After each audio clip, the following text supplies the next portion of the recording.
Good morning. Today is Friday, October 29th, Erev Shabbat, Parashat Chaye Sarah.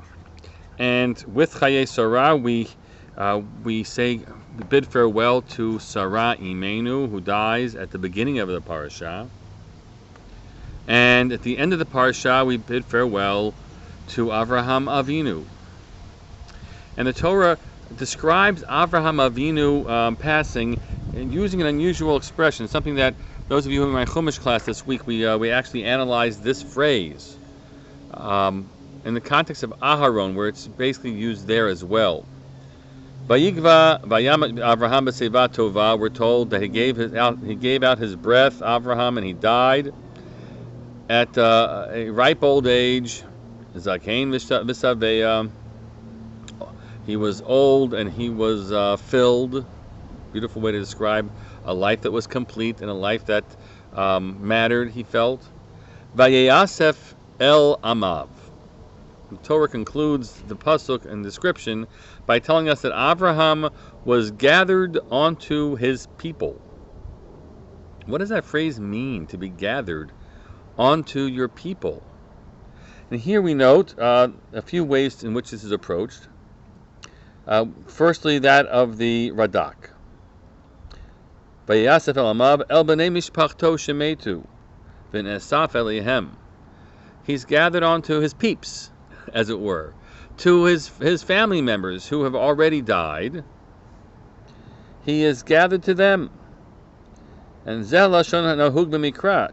This is the way. This is the language that it is customary to use in the Bible, even though we only have 5 individuals about whom the Torah describes that they were gathered to their people: Avraham, Yishmael, Yitzchak, and then Aharon and Moshe.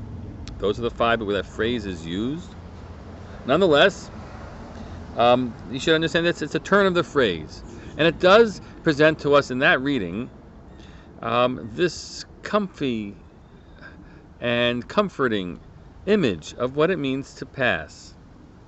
That when someone dies, they are reunited with the people that were part of their lives before.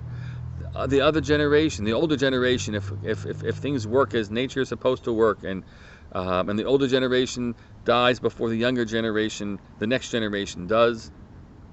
And so you lead your life, and then you get to return. You be with Mama and your Papa, and the people that were part of your life in the earlier times. We're not, and it's important that we reiterate this. Even though we might have imagery in our minds that we're all going to kind of see each other and experience each other as the embodied individuals, Rambam wants to make sure we drill this into our heads. You should know that it is a disembodied experience, death. Our bodies go the way the body goes, but our souls will go up. In this case, as the Radak is reading it, and join the family again. And there's something that's comforting. Although when I taught this, there were many people in the class, including older people for whom this did not resonate at all. Ki hu zeh. It didn't work for them. Yet we come to an Ibn Ezra. And I don't know what to make of this Ibn Ezra, and we tried it in our class to unpack it somewhat, but this is what he says.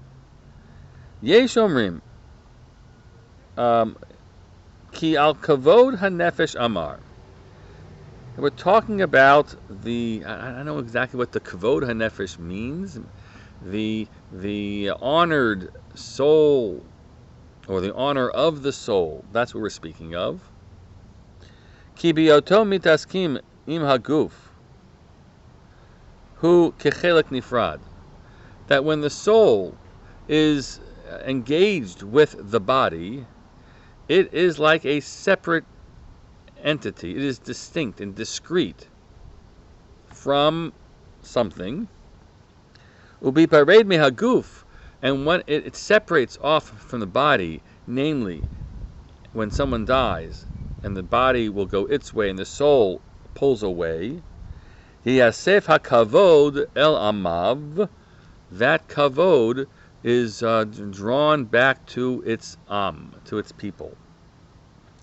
it's really hard to know exactly what he's saying. But I was trying to imagine that there is, as he is presenting to us, up beyond the world that we live in, there is a place where soul comes from. And soul is part of a larger energy of capital S, capital Nun, Neshama, capital S, soulness. And a soul is pulled off and placed into a body, and at that point it's discrete and distinct from the rest of the soulness. But when death happens, it returns to that. Now, there's a discussion as well in other Mefarshim we speak about returning to the Tzror HaChayim. We use that phrase. It's a Tanakh phrase that the neshama will be back in the bond, the bundle of life force. So we're all trying to make sense either of biblical phrases or a space that we cannot know until we're there. Imagine what it is, and for the Radak, at least the folk phrase, which he seems to imply is kind of what happens. The soul kind of stays as the soul, your soul, your soul, your soul, your soul, and yet can you sort of gather? It's going to have coffee, metaphoric coffee, with Bubby and Zadie. Whereas for the Ibn Ezra, although I don't know, I can't tell. Would he say Yizkor and think of the soul as being separate or not? I don't know. But it seems that there is this energy thing of soulness that the neshama returns to when someone passes. And that's from Ibn Ezra, who we always call the rational Ibn Ezra. We see him that way, or the Pashtan. He had a very deep mystical bent to him, as some of our congregation who know and have studied the Ibn Ezra will convey to you as well. But there's another implication, I think, of this Ibn Ezra we shouldn't miss. If the neshama is a piece of some larger energy thing, as I'm reading this, the kavod returns el amav, right? But it also says is that every soul, every one of our souls have connection together. There's a connection between our souls. We might be distinct and separated in life, but we should know we're all coming from the same place of amav, as he uses, or the tzror hachayim. The deep bond that we should understand. And when we look at another person, and engage with another person, and we're feeling something, especially if you feel like something's attracting me to this person. Hopefully not something that's repelling me. Something's attracting me to this individual. I kind of wonder whether or not, because he and you, she and you are stimulating something deep about that are shared between one and the other. I don't know. I leave it for you to do some thinking, everyone. And like I said, there's a great deal of speculative teachings about what that world to come will look like, working off of prophetic images, and the Chachamim trying to also make some sense of it. But this, I think, resonates for me. And to be gathered onto your people, which, even though it's only described in those individuals, and seemingly is a universal experience, we should recognize that it actually talks to our interconnectedness one with the other. Not so different from each other. There's something that we all share.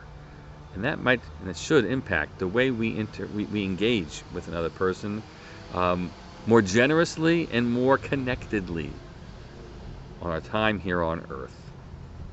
Wishing you a Shabbat Shalom. Be well and feel the connections. Shabbat Shalom.